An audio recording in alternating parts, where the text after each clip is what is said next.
Hi, Melinda here. Get off my lawn, please.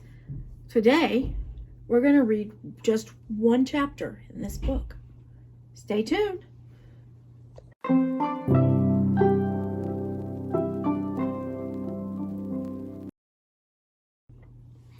Hi, Melinda here with Get Off My Lawn, Please.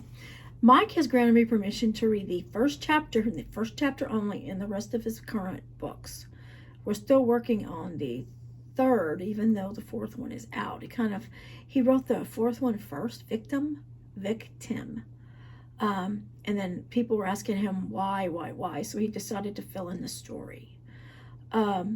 Anyway, the first chapter of Valkyrie is coming up today by Mike Sims, and he gave his permission, so there should not be a copyright issue. And again, it will only be the first chapter. So this is Read from Mike's Books Wednesday. And if you're interested in these books, they're available on Amazon, and also check out our website, and I will put the address right here, www.mazaroth.net. You can read more about it. You can read about a bunch of different things.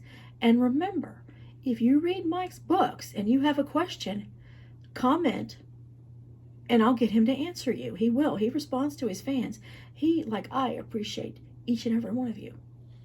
Thanks. Okay, so again, this is Valkyrie by Mike Sims. And this is to Laura and Gary Neal, Keith and Cheryl Partney, as well as Kim and Gerald Swetlick.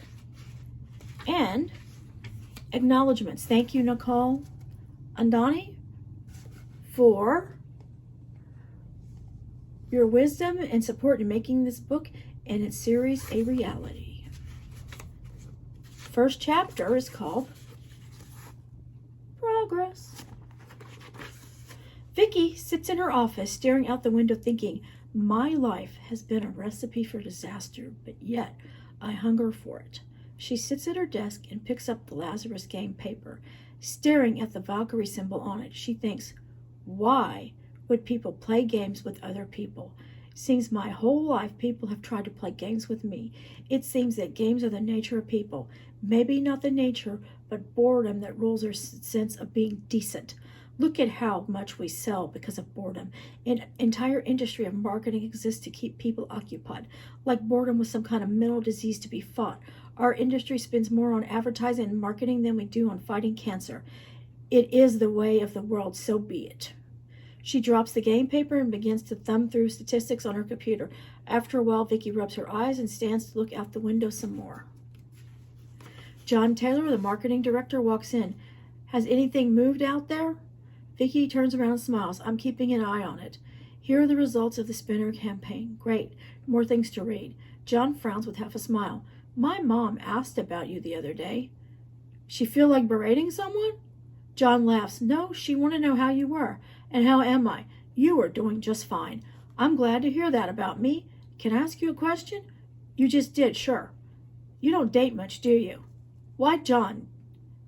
Delving into my love life? John's face turns red as he begins to stutter. Vicky replies, there was another John in college. My God, I make it sound like I'm a prostitute. Anyway, that was the only one. Vicky looks down at her desk. He destroyed himself. John has a concerned look on his face. I'm sorry I brought it up. Vicky looks up. No, it is all right. He was an alcoholic. John looks down. Wow. Then he notices the Lazarus game paper and picks it up. You are playing this too? No, Dan brought that. Yeah, he's a legend at this game. I heard about him at King's Way. You play it? No, too rich for my blood. I don't have time for it either. Honestly, it seems cruel. Yeah, but these people get to experience a part of life that most likely would never would. Yeah, but these people get to experience a part of life that they most likely never would. Yeah, I get it, just not for me. John leaves as Vicky begins to look over the latest campaign results. That evening, Vicky is at her martial arts school and after her lesson sits in front of her sensei Sato. Sensei, have you ever heard of a game called the Lazarus game? No, what kind of game is it?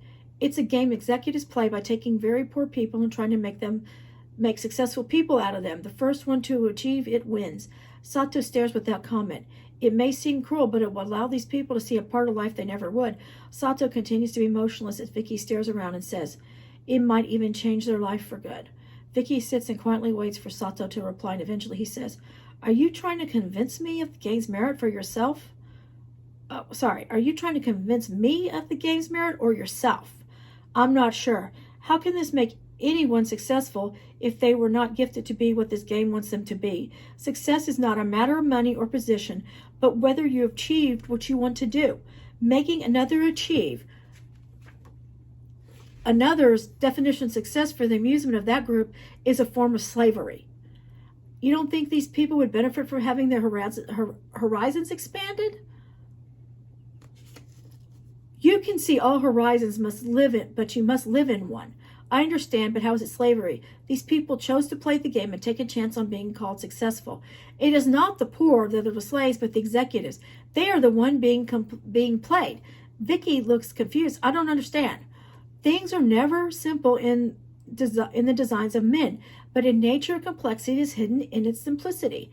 Sato stands as Vicky follows, and they bow. He leaves Vicky to ponder about what he said. The next morning, Dan walks in with Trevor Ortiz, whom is his candidate for the Lazarus game. Dan introduces them. Trevor, this is Vicky, and vice versa. Vicky shakes Trevor's hands. Nice to meet you, Trevor. Nice to meet you, ma'am, replies Trevor. Please, Vicky. Trevor smiles as Dan says, Sure you don't want to partner up with me? Vicky says, You're afraid I might join the game to compete. Has crossed my mind, Dan said. I heard you do just fine by your lonesome, said Vicky. Okay, let me know if you change your mind. Dan escorts Trevor out, telling him, You are going to have an office someday like this. Wow, never been in an office, says Trevor. Vicky stares with a concerning look on her face, but then gets back to work. She brings some reports to her boss, Tom Patterson. Here you go, Tom. Thank you, Vicky. She stands looking at Tom as he asks what's wrong. Vicky sits down in front of Tom's desk and says, Do you think it is necessary for Dan to be playing this silly game here at the office? Personally, I never understood it, but I guess it gives people a taste of something new, and part of the pool goes to charity. Yeah, but the charity part is just to seem like it's for a good cause. I am not so sure that this is a good thing. It is a waste of company time, but the advantage of it is that a lot of executives play it, and it helps a company build relationships. Used to be golf was a social business outlet. Now this. What bothers you about it? Like I said, it just seems like a complete waste of time. Now, if you have a problem with it, I will tell Dan not to play it on company time. Vicky looks around. No, that is not necessary. I know the relations to other possible clients is important. Never mind, sorry I brought it up. Not to worry. Always let me know your concerns. Vicky grins and leaves. The following week, Trevor delivers some reports from Dan to Vicky. Reports from Mr. Childress, ma'am. Vicky, that's better. Dan has you doing intern work? He says I need to learn the workflow around here. Uh-huh. Is he going to have you shine his shoes next?